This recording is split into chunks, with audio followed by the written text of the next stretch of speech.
নমস্কার। যুক্তি তর্ক সঙ্গে অর্কই আপনাদের স্বাগত। আপনাদের সঙ্গে আমি অর্কপ্রভ সরকার।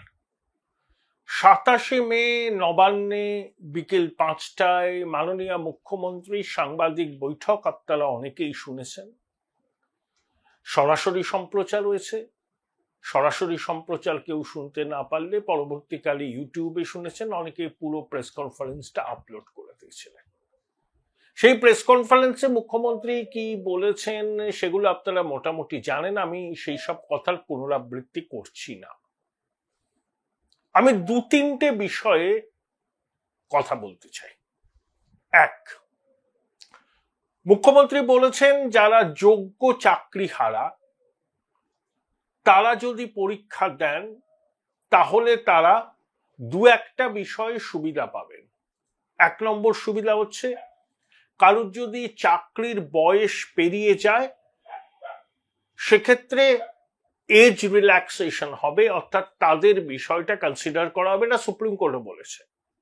2, যারা কাজ করেছেন, স্কুলে পড়িয়েছেন, 7-8 বছর পড়িয়েছেন, তাদের একটা অ্যাডভান্টেজ দেয়া হবে। কিভাবে অ্যাডভান্টেজ দেবেন, 10 নম্বর অতিরিক্ত তারা পাবেন কিনা সেটা মুখ্যমন্ত্রী খোলসা করে বলেননি। কিন্তু সুপ্রিম কোর্ট কি বলেছিল, যারা টেন্টেড নয় 31শে ডিসেম্বর পর্যন্ত তারা স্কুলে শিক্ষকতার চাকরি করতে পারবেন, তাদের পরীক্ষা দিতে হবে, কিন্তু এজ রিল্যাক্সেশন ছাড়া তারা আর কোনো বাড়তি সুবিধা পাবেন না। কিন্তু মুখ্যমন্ত্রী কি বললেন যে এজ রিল্যাক্সেশনের কথাটা সুপ্রিম কোর্ট তার রায় বলেছে, কিন্তু বাড়তি ধরুন গ্রেস মার্ক বা additional 5 number 10 number what ever maybe, যারা এতদিন ধরে পড়িয়েছেন তারা পরীক্ষায় বসলে তারা এই নাম্বারটা পাবেন, বাড়তি নাম্বারটা পাবেন। সুপ্রিম কোর্ট কিন্তু এই সুবিধা দেওয়ার কথা কিন্তু তার রায়ে বলেনি।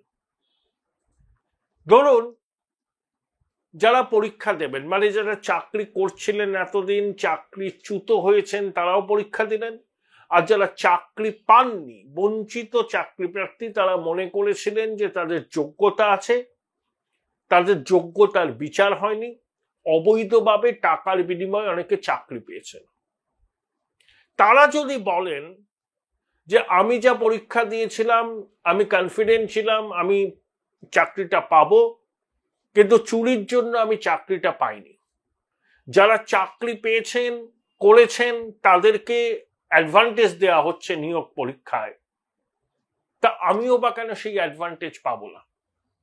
আমি তো সঠিকভাবে নিয়োগ প্রক্রিয়া হলে আমিও তো চাকরিটা পেতে পারতাম।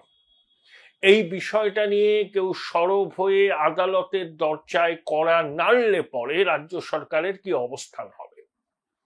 রাজ্য সরকারের উচিত তারা যে শিক্ষকরা চাকরি করেছেন এতদিন ধরে তারা আবার পরীক্ষা দিলে তাদের একটা অ্যাডভান্টেজ দেয়া হবে এজ রিল্যাক্সেশন ছাড়া, সেই বিষয়টাকে সুপ্রিম কোর্ট থেকে অনুমোদন নিয়ে নেওয়া। যদি অনুমোদন না নিয়ে তারা এই কাজ করেন, নিশ্চিন্তে থাকুন আবার মামলা হবে। এটা একটা বিষয় আমার মনে হলো। 2, দেখুন রিভিউ পিটিশন সুরাহা মেলার সম্ভাবনা ক্ষীণ। অভিষেক মানু সিংভি তো বলেছেন, যখন ওই গুজরাটে গিয়েছিলেন কংগ্রেসের সম্মেলনে, সেই সময় শুভঙ্কর সরকার, রাহুল গান্ধী, অভিষেক মানু সিংভি, এই যাদের চাকরি গিয়েছিল যোগ্য, তাদের বিষয় কি করা যায় সেটা নিয়ে আলোচনা হয়েছিল। তখন নাকি কাগজে বেরিয়েছিল অভিষেক মানু সিংভি মাননীয় মুখ্যমন্ত্রীকে ফোন করে তার মনোভাব জানিয়েছিলেন, এবং কাগজে বেরিয়েছিল অভিষেক মানু সিংভি বলেছেন যে রিভিউ পিটিশনে সুরাহা মেলার সম্ভাবনা খুব ক্ষীণ। যদি সুরাহা মেলে খুব ভালো কথা, তাহলে রিভিউ পিটিশন যখন দাখিলই করলেন তাহলে এতদিন সময়টা নিলেন কেন? একদিকে রিভিউ পিটিশনের ফলাফল কি হয় সেজন্য যোগ্য চাকরিহারাদের আশায় বুক বাঁধতে বলছেন, অন্যদিকে আবার একই সঙ্গে নিয়োগ প্রক্রিয়ার বিজ্ঞপ্তি জারি করে দিচ্ছেন। তার মানে সুপ্রিম কোর্টের সেই রায়টাকে আপনি লেটার অ্যান্ড স্পিরিটে মেনে নিয়োগ প্রক্রিয়ার বিজ্ঞপ্তি শুরু করলেন, আবার সেই রায়ের রিভিউ দাবি করছেন। এটা হয় নাকি? 3, সব থেকে অ্যালার্মিং,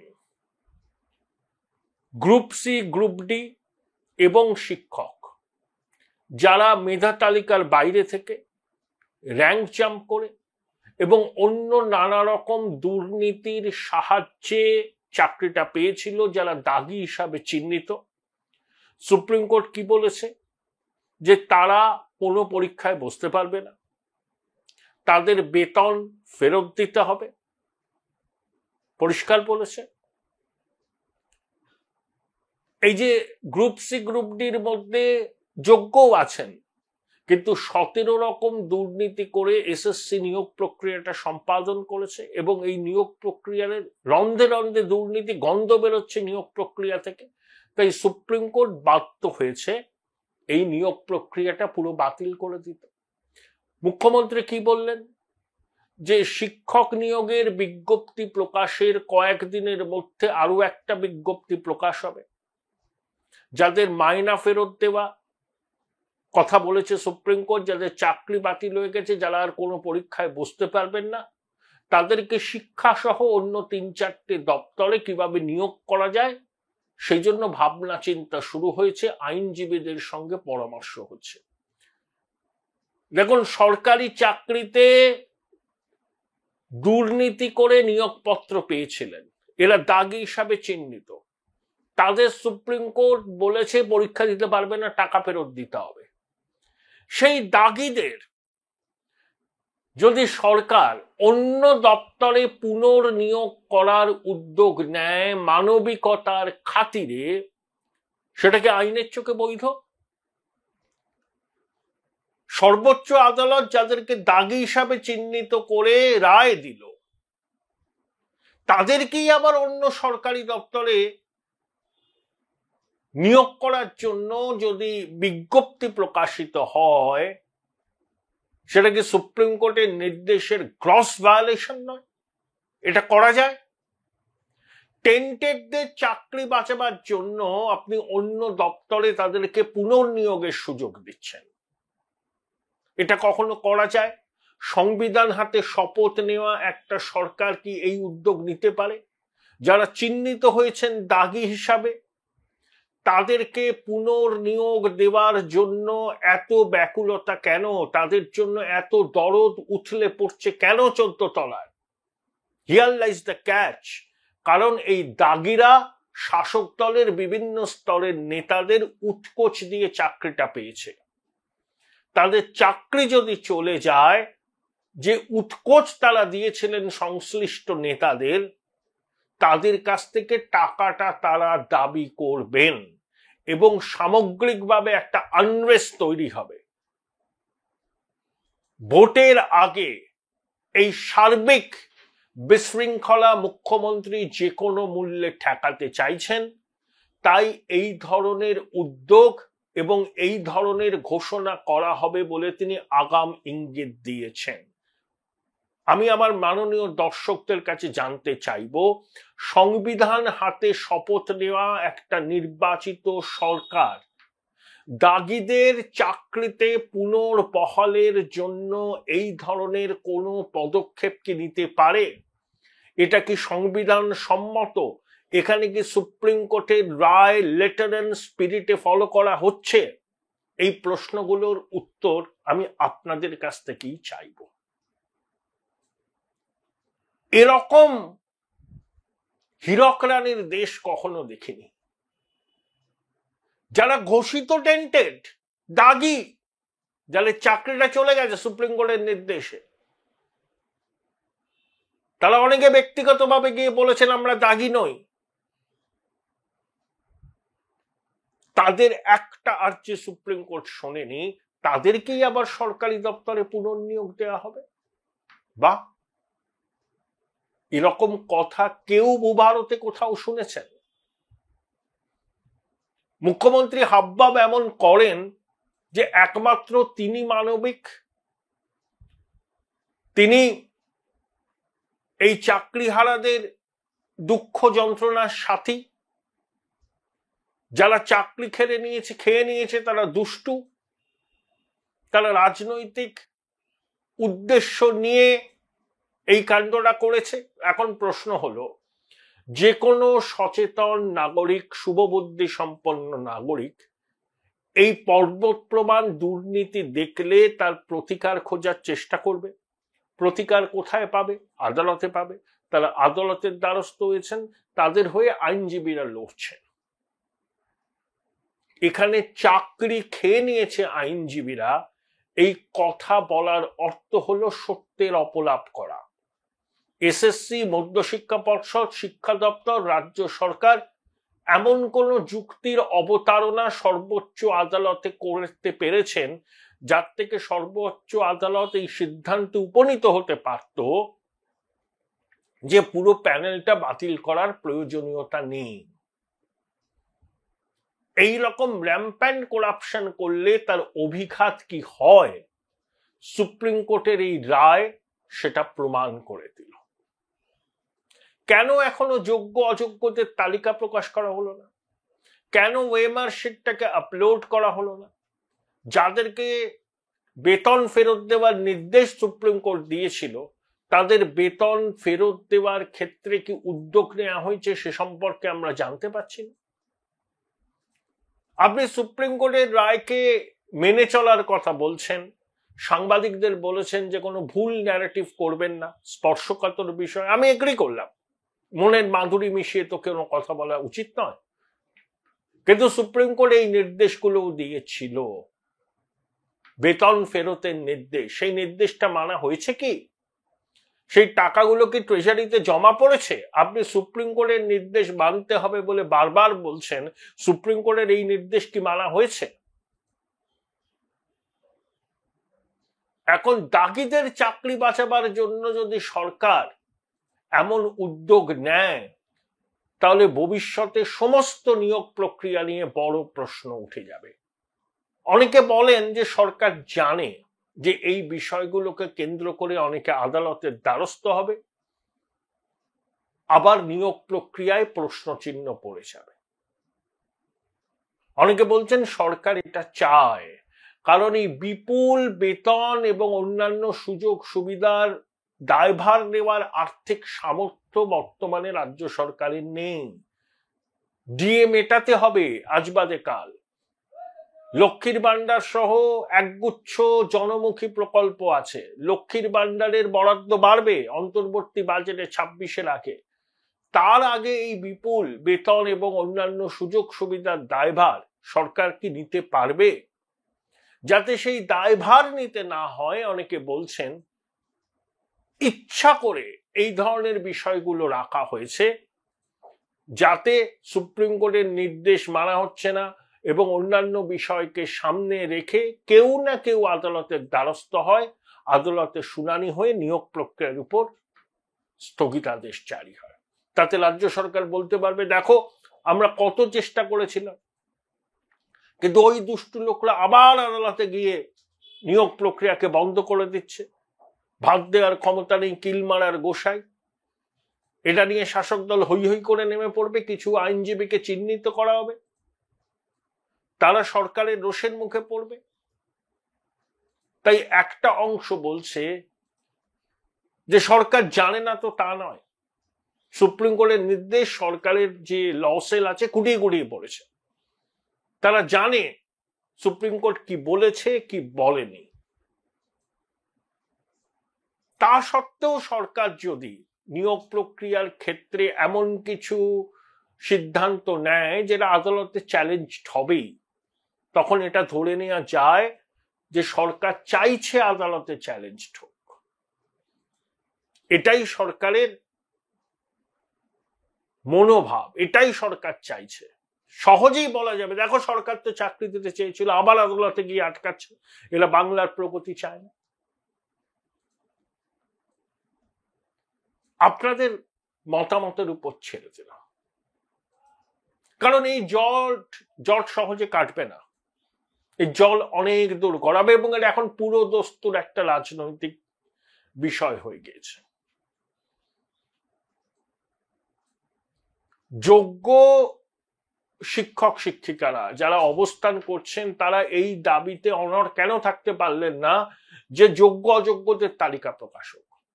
সেই তালিকা একটা প্রকাশ হলে পরে রিভিউ পিটিশনে কিছু সুরাহা মিললেও মিলতে পারত, অন্তত একটা ক্ষীণ সম্ভাবনা থাকতো।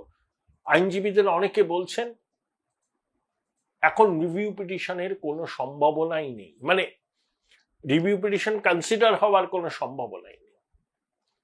এই পুরো বিষয় নিয়ে কথা বলেছিলাম মমতা বন্দ্যোপাধ্যায়ের সরকারের চক্ষুশূল এবং যিনি মামলা করেছিলেন সুপ্রিম কোর্টে, হাইকোর্টে, সিপিআইএম এর রাজ্যসভার সদস্য প্রবীণ আইনজীবী বিকাশ রঞ্জন ভট্টাচার্যের সঙ্গে। কি বললেন বিকাশ বাবু, শুনেন। মুখ্যমন্ত্রী সাংবাদিক বৈঠকে কালকে একটা কথা বললেন, যারা দাগী, সুপ্রিম কোর্ট যাদেরকে দাগী বলেছে, যাদের চাকরি বাতিল হবে, যারা পরীক্ষায় বসতে পারবে না এবং টাকা ফেরত দিতে হবে। মুখ্যমন্ত্রী বললেন অন্য দপ্তরে নিয়োগের ব্যাপারে তিনি ভাবনা চিন্তা করছেন, কয়েকদিন পরে এই মর্মে একটা বিজ্ঞপ্তি প্রকাশ হবে। মুখ্যমন্ত্রীর এই বক্তব্যকে আইনের আলোয় আপনি কিভাবে দেখেন? এটাকে তিনি করতে পারে? এবং সুপ্রিম কোর্ট কি এরকম কথা বলেছেন যে যারা দাগী তাদেরকে অন্য কোনো জায়গায় চাকরির সুযোগ সরকার করে দিতে পারে পদ সৃষ্টি করে? দেখুন, মুশকিল কি জানেন তো, আমার তো কড়া কথা বেরিয়ে যায়, এ রাজ্যের মুখ্যমন্ত্রী দুর্নীতিমূলক চিন্তা ছাড়া কিছুই করতে পারেন না।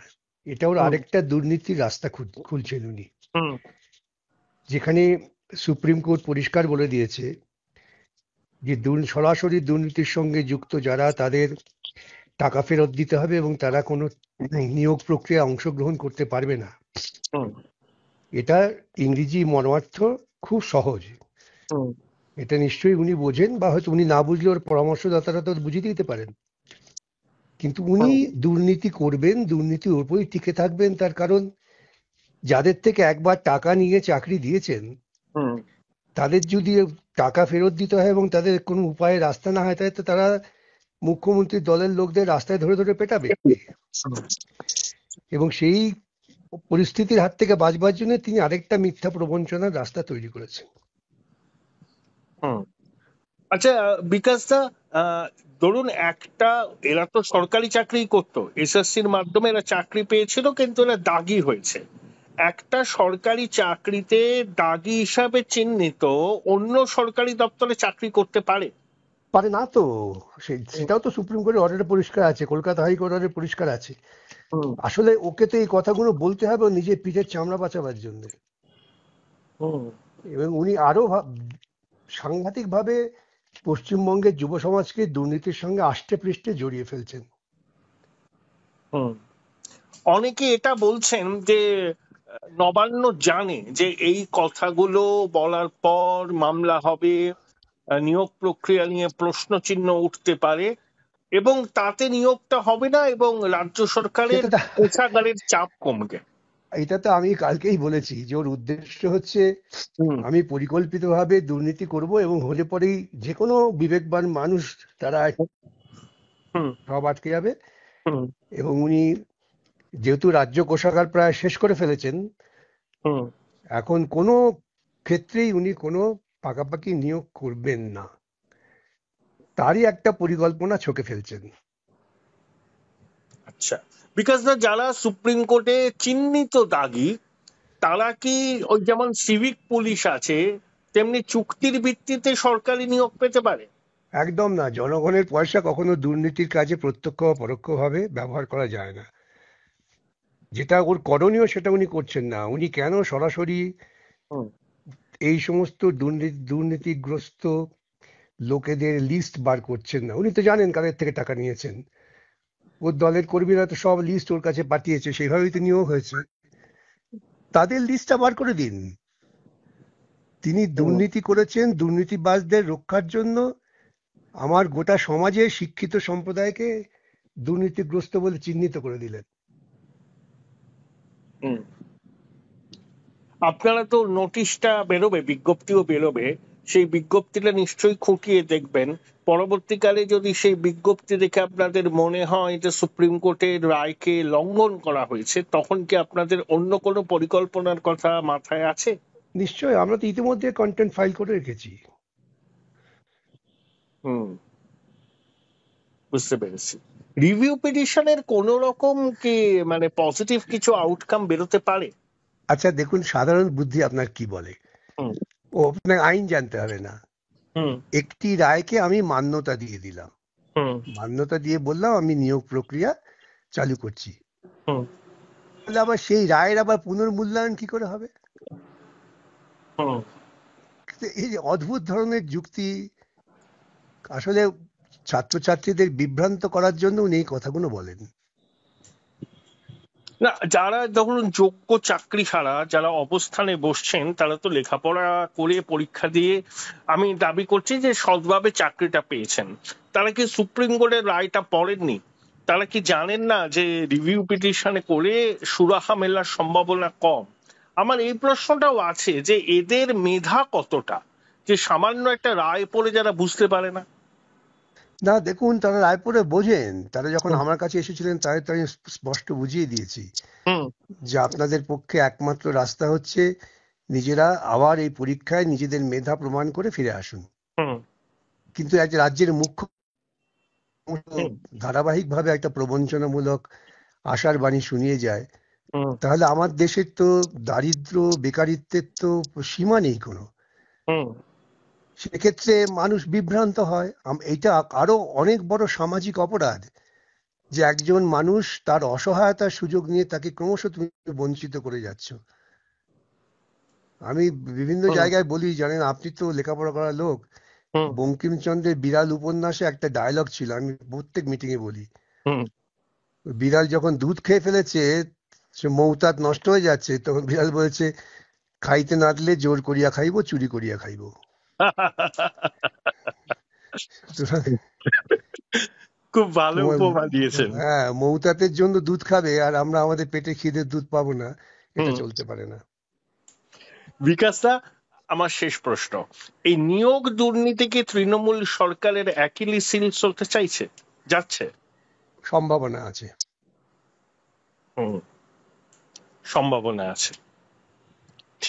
থ্যাংক ইউ বিকাশদা, thank you. Join Indian Institute of Hotel Management now. Right choice, right decision.